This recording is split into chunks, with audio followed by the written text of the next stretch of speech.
2 tentativi di suicidio nel Sile, in centro a Treviso a distanza di poche ore. Alle 5:30 di stamattina, a cercare di togliersi la vita dal ponte dell'università, una 23enne di origini marocchine. Dei residenti le hanno lanciato una corda ma invano. A salvarla 2 poliziotti che si sono tuffati in acqua. Alle 10:30 a gettarsi nel fiume in Riviera una 43enne che aveva appena compiuto un taccheggio da Tigotà. Inseguita ha tentato di uccidersi, entrambe sono ora in ospedale.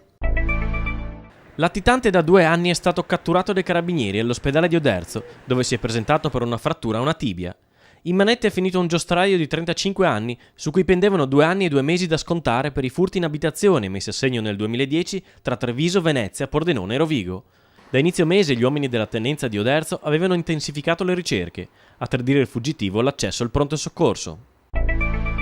Paura ieri pomeriggio a Villanova di Valdobbiadene. Un incendio ha divorato il primo piano di un'abitazione dove viveva un anziano ex impresario edile. Al lavoro 4 squadre dei vigili del fuoco, ingentissimi i danni, col pensionato che sotto shock è uscito da solo dalla casa in fiamme. Ora si trova ricoverato in ospedale per una lieve intossicazione. L'incendio sarebbe stato causato da un cortocircuito partito dal frigorifero. A dare l'allarme ai vicini di casa. Per fortuna lui sta bene, ha avuto un po' di malore, così è normale che quando tu vedi una casa che ti va a fuoco. Va a fuoco, è così.